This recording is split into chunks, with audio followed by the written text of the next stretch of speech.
Now it's time for Call the Floor with Elliott Schecter. Elliott Schecter is the poker room manager for Rivers Casino in Schenectady, New York.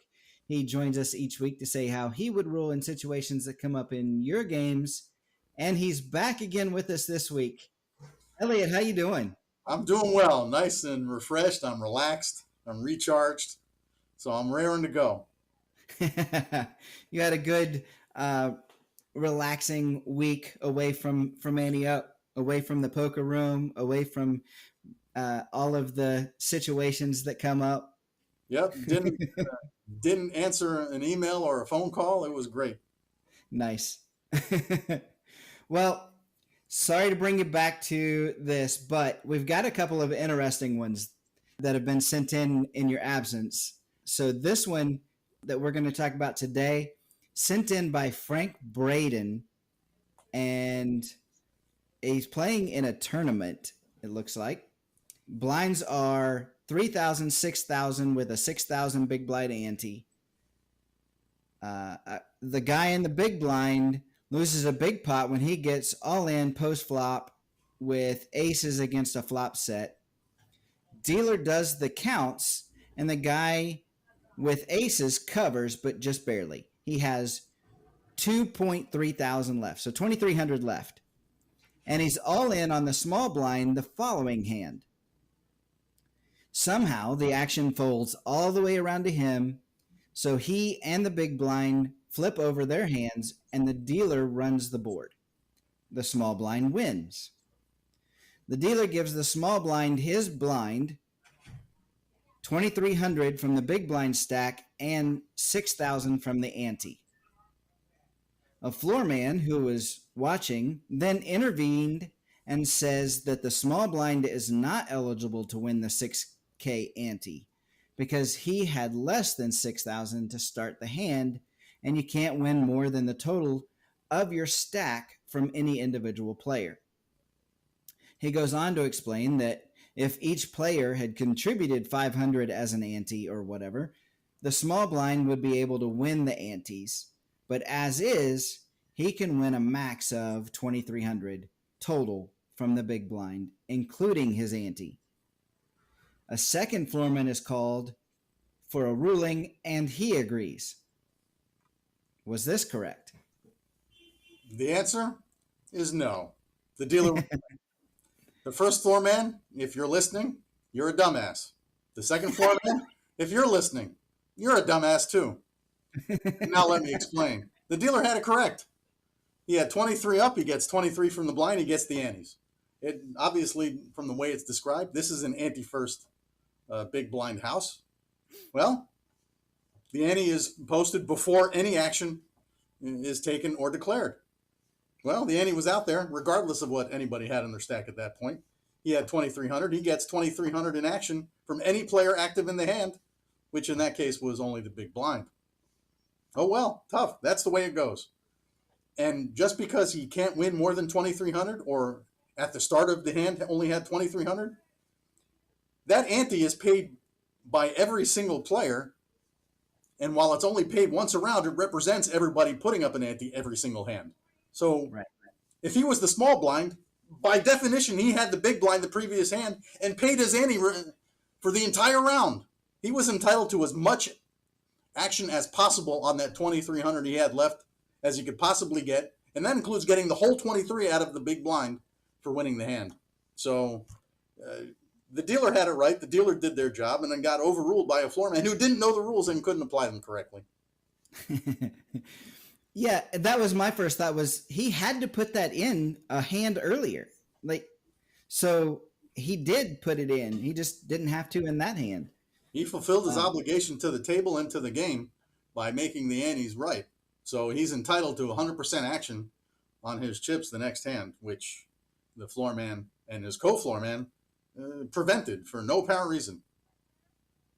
Which obviously Frank knew something was amiss here as well. I mean, I feel like that's, as you said, that's a pretty big mistake for a floor to make, because there are obviously a lot of people that knew this. The dealer knew it. Frank knew it. I, I don't know. He didn't say that the small blind made that much of a big deal, but I'm assuming he did if a second floor man was called. Well, obviously not enough of a deal, because if I'm the poor guy in the small blind with this incredibly short stack, you're not getting another handout until this is rectified. I am screaming, I'm yelling, I'm probably getting up on the chair, if not the table. I am not going to let anything happen other than the man in charge get to the table and make the correct ruling. And this is a tough one for the other players, because let's face it, in tournament play, you need to outlast everybody else. Therefore, you need players to get eliminated. So it's almost in nobody's interest for somebody to speak up correctly to get this big blind, to get this guy more chips. That's a tough spot, but the game depends on integrity. The game depends on people saying something when they see something. The game depends on everybody protecting the general welfare and good of the players in the game. I mean, it is kind of a rough spot in that situation, but the small blind's getting chips. The small blind's getting chips regardless, so it's not like he's knocked out on the hand. So it's not even that big of a deal for somebody to speak up. So if they knew the rule, then they should have been saying something for sure. Exactly. This is the kind of spot. If I'm playing and I see this happen, I'm speaking up and rather loudly, just not letting it go. And I try not to do anything other than play anonymously. I tend to try to blend into the background. I don't want people recognizing me and all the time. I mean, getting the recognition is great, and it's nice to talk with listeners and readers, and I enjoy that, and I like giving feedback. But generally, if I'm not too anonymous, I end up doing Q&A sessions for the entire time I'm playing, which is generally not enjoyable. Yeah, that makes sense. But so let's take this a step further, though. What is the next step? So if you've got two floormen there that have made the incorrect decision, what's the next step? That's for the tournament director, and if not, that casino manager. You got to get the guy in charge. And obviously, these supervisors, if they were the guy in charge, they're incompetent. If they're not the guy in charge, there's somebody they report to that's the guy in charge. You got to get the next level. I don't advocate being a Karen, and this is not being a Karen when something egregious is about to happen. Right. Especially when you're looking out for somebody else, you're protecting the entire game and the players at the table. You got to keep asking for the next level, because this is not right. When we set down the rules for Big Blind Ante, we made it clear that the ante was placed prior to any action, period. And whatever residual chips are left over, those chips get action from any players in the pot. It's just that crystal clear. We couldn't make it any more simple for somebody to understand, and for somebody to twist that and decide that, they can only get action on this much. That's not how this works. That's applying the wrong principle at the wrong time. That is the principle from individual ante. If everybody put up antes, you then have that money deducted, and then whatever chips you have left over, you get action on. That's not how this works anymore. Right. So, you got to keep asking for the next level. There's going to be somebody else in charge. Even at the World Series, there's 5 different levels of supervisor there. Eventually, you'll get to the top of the pyramid, and if you have to, you have to. Yeah, absolutely.